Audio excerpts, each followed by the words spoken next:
Bienvenidos. Soy la Bruja Espinada, and I'm here with a very special winter solstice reading. So let's get started. Now that we've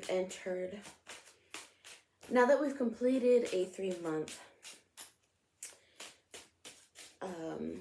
cycle. Ooh, let's see. Let's see what awaits us for the new season. The season of winter, the season in which we go within and we process everything that we learned through the year, what we plan to let go, what we plan to move forward with as we plant our seeds for the spring. So the first card that came out face up was the Seven of Swords. The Seven of Swords is, as you can see, is depicted here as reminiscent of, well,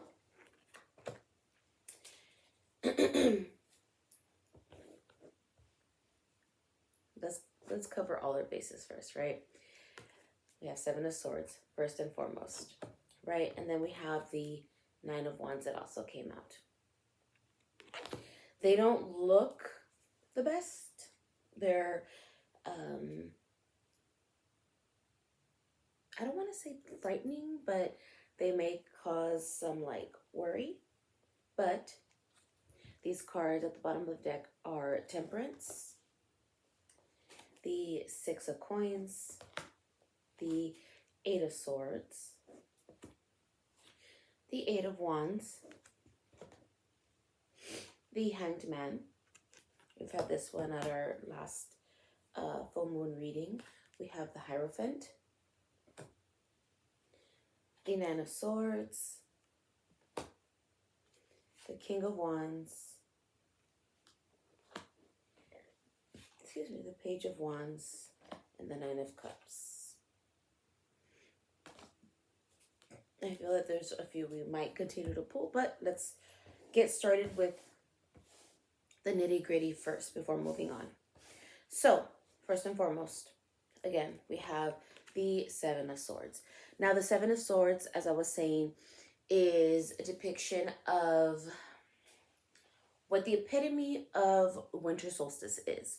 Winter solstice is a time where typically during the cold season, families would be snowed in, and it was a time to reflect. It was a time to really be in your thoughts because you can't keep busy doing everything else. Here in the Western world, it's a little bit different because nowadays we are so busy with working. You know, we are constantly on a grind that doesn't stop. But that doesn't mean we can't reflect. The holiday season tends to bring out a lot, and some people, even if it is to celebrate cheer and good times, there is a lot of difficulty and a lot of difficult feelings that come up. Feelings of needing to put up with things, feelings of trying to sustain a cheerful disposition, which is kind of unhealthy when you don't necessarily feel it. If you feel like you have to force that feeling, it can be an issue. So the Seven of Swords is that indicator of that reminiscent feeling of coming into contact with individuals that may have caused you pain or harm. People that have, especially in cultures or family dynamics rather, where getting together, people tend to make slight jabs and can say some pretty hurtful things, whether it has to do with too much weight gain, too much weight loss, bringing up the past that no longer serves anyone, just to bring up the past. And this can cause a lot of turmoil. It can cause a lot of um, apprehension when trying to maintain and sustain that holiday cheer. It's difficult. Um, but we are followed by temperance, right? At the bottom of the deck, we have temperance, and temperance, as was explained before, as has been explained every single time temperance comes up with me, is patience. Not saying that you have to be patient with others and deal with their BS. Rather, this is an indicator of be patient with yourself. The feelings that you're exhibiting, the feelings that, rather, not exhibiting, but the feelings that you are definitely feeling inside, be patient with yourself. Don't get frustrated with yourself, especially when you're trying to change the way that you react to other people's um, malintention. Be patient with yourself. When it's a practice that you are just learning how to take on, be patient with yourself, that if you do snap and you do wind up saying something, and then if anyone comes at you like you shouldn't have said that, be patient with yourself. Don't worry about anybody else. You need to be patient with yourself. And temperance is that reminder. You've been through a lot, as is indicated here with these two cards. You've been through a lot. You've dealt with a lot of feelings that were very difficult. You've dealt with a lot of situations where you've been pushed to deal with for the sake of others, and this is a time where you need to give yourself the grace that if it still bothers you, that's okay, because that just means something was never resolved. Something was either overlooked, but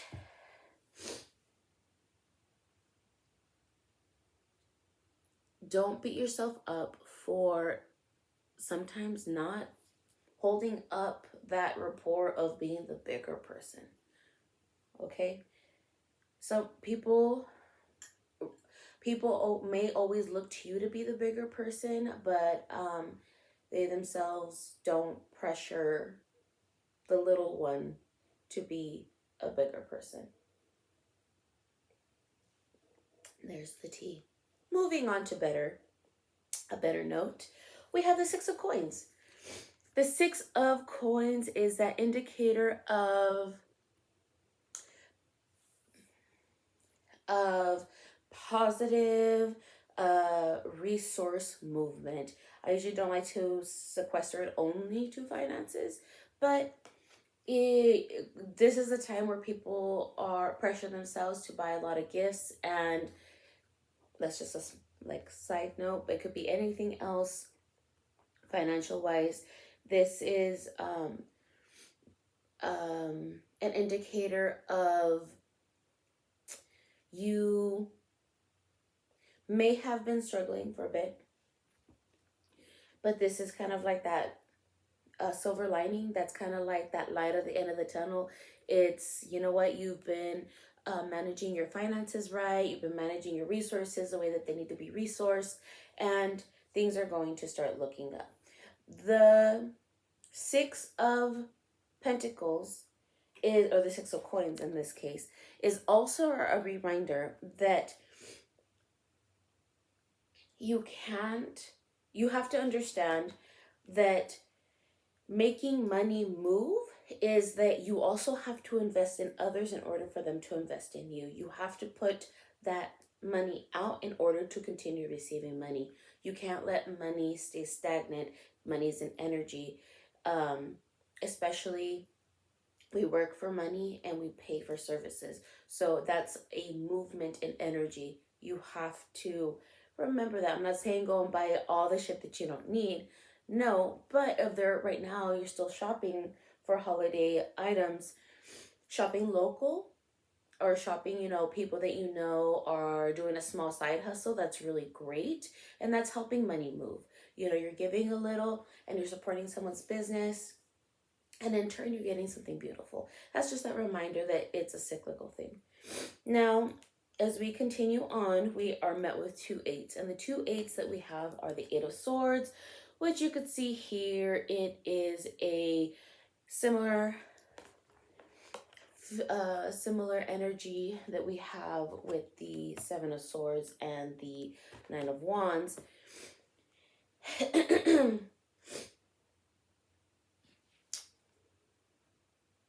You've been through some shit. That's pretty much what this is saying. You've been through stuff. You are trying to survive. You have been put in a place where, you know, you are made out to be the bad person. You're made out to be the bad guy. You're made out to be the problem versus where the blame should actually be going, right? And this time is the time to kind of overcome that feeling and situation. You know, it's clearly not easy, but you can't keep hiding in a cave forever either. Well, the energy of the winter solstice is to go within, ideally, and process everything that's happened. You have been singled out enough. Now, we move on with the Eight of Swords, the Eight of Wands, sorry. We move on with the Eight of Wands. And here is the energy of Prometheus, the energy of stealing the fire from the gods in order to give a gift to man. The Eight of Wands is an indicator of starting to overcome. It's doing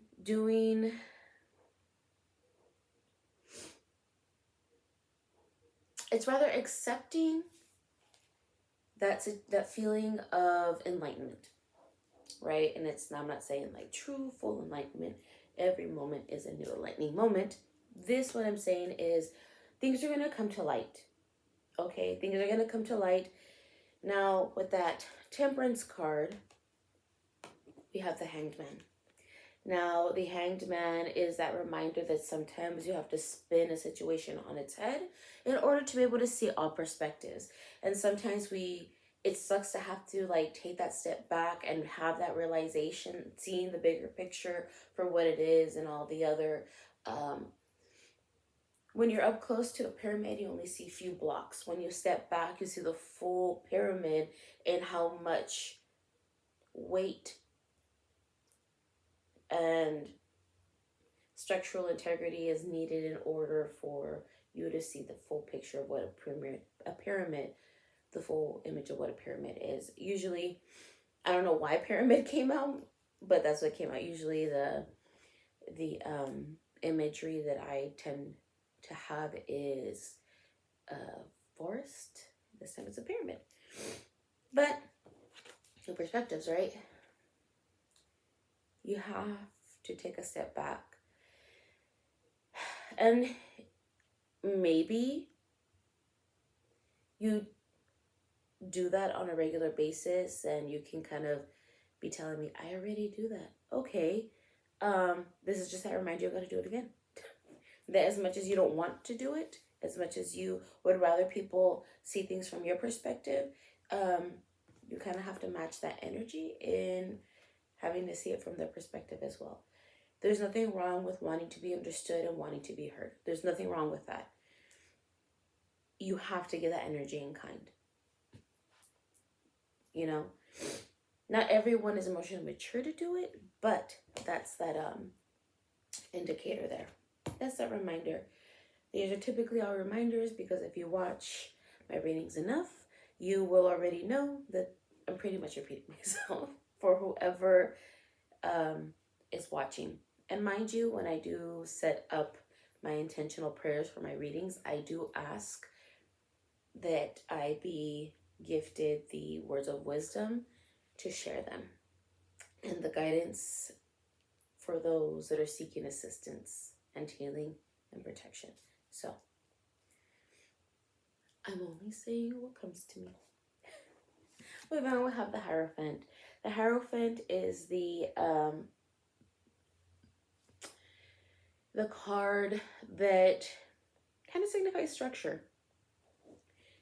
It signifies tradition. It signifies a way to how do I want to explain this? The Hierophant is the process in which things get done. And we all follow a type of process, whether it's a work process, a familial process, the way that that's what you have probably heard the term time and time and again of the that's not how we do things here kind of a thing. The Hierophant is that indicator of you will have the way in which certain methods will work for you, and you will be able to lead in which those methods will work for you and the situations that you're going to be coming facing, or whatever obstacles come your way. That does not go to mean that everything will go smoothly. We are followed by the Nine of Swords. The Nine of Swords is that is usually depicted in the Rider-Waite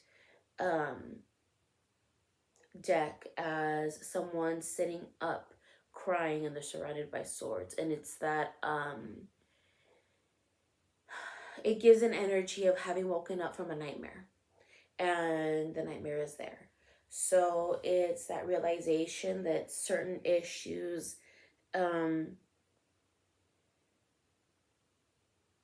here it appears to be that there is an oracle that is just stating the possibilities of what can happen. And sometimes, especially when it comes to the winter solstice and having to go within and reflecting, it's coming to understand some truths that we may not want to understand. Accepting the fact that dynamics have changed in your life, whether it's due to loss, whether it's due to separation, whether it's due to loss of work, whether it's due to the state of the world. It could be anything. That there are so many changes, and the fact of the matter that we do have to come to terms with it and accept, what, this is what it is. It's not right that that's the way that it is, but you have to find a new way, a new structure in order to be able to overcome that situation. And part of it is looking at it from all aspects to kind of understand certain dynamics. But luckily, we have the King of Wands. The King of Wands is that I love this card. And this card, the King of Wands is depicted by the Phoenix. The story of the Phoenix, many know it, but I will just reiterate it here really quick, that the Phoenix is a great, powerful bird that rises from the ashes. It lives a life, and this is kind of also like a indicator into how the seasons work, right? So the Phoenix rises out of the ashes of what it once was. It's reborn. So the ashes are like the egg. The Phoenix is reborn. It goes through its cycle of growing and then becoming powerful again, only to burn out and become ashes. That's what we do every lunar cycle. That is what we do every season. We come to a close and we are reborn to something new. It's not just like the 1 year cycle. We go through the monthly cycle, the lunar cycle, and then we go through the seasons where, we are, right now we're entering the season where we are turning into ash, right? We are coming to a close. It's cold. We're bundling in. And we're preparing for the spring. We're getting ready to plant those seeds and birth something new. And that's that King of Wand energy. That is just that reminder that despite things that are scary and having to overcome many fears and, having to stop hiding, we have to realize that we're going to rise from the ashes, right? We are going to rise from the ashes. And we're going to emerge. So while we've completed one cycle, we've completed many lessons within the seasons of the year, we are ready to be reborn and start anew with new lessons to be learned with lots of energy and being super emphatic about it. But this is all part of abundance, the Nine of Cups, happiness, emotional fulfillment. We are working towards that. Now, one of the other cards that we did have at the bottom of the deck was the Five of Coins. The oh wow, okay. So we have the Five of Coins, as you can see here. It is that famous card. This is the story of the little match girl who is lost in a blizzard.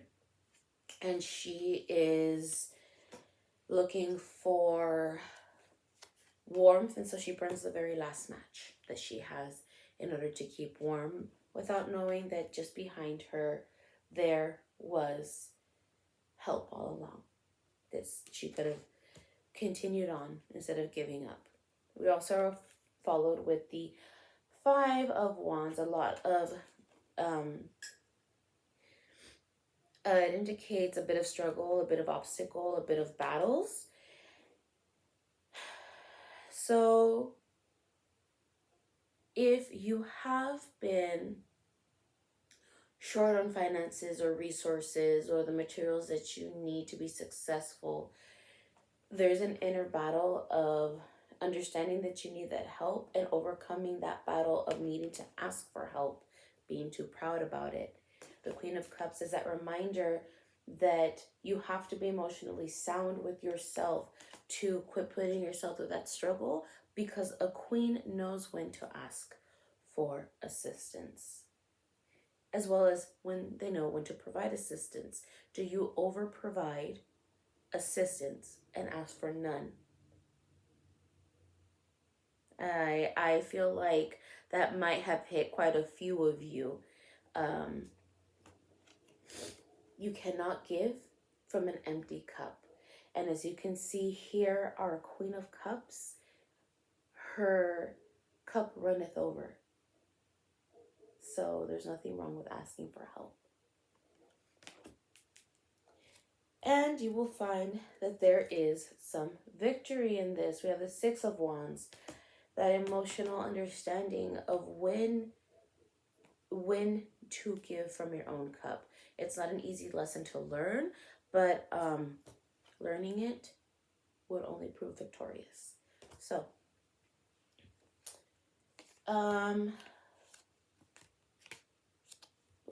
okay. I was gonna stop there, but with all the sadness of our reading, or it may be taken as like a downer, but there's some positivity, and I'll go through those right now. We have the Knight of Cups. You may not be here yet, but you're getting there. We have the Knight of Cups. That's just the indicator that this is a learning time. It's not just all like doom and gloom. And I don't know about you guys, but I suffer from seasonal depression. I'm not a fan of the cold. I'm not a fan of these typical holidays. And yet, this is something that we must learn, right? It is feelings that we have to learn from. And you will make connections. We have the Lover's card with people that will be able to provide you that emotional growth that you are working towards. The Lover's card, the Two of Cups. These are two huge partnership cards. These are cards of safety. These are cards of security, These are cards of not just love, but cards of understanding that there is um there is an upside. There is an upside. This isn't the time to be cynical, um, and not to lose hope. Because we're followed with the star card. The star card is the best card you can ever get in a reading. Don't give up hope. As difficult as it may be sometimes, don't give up hope. Hope is just that reminder that there is light at the end of the tunnel. There is a path. There is a way to get to where you need to go. This is just that reminder that, yes, it's a learning process, but you will get there.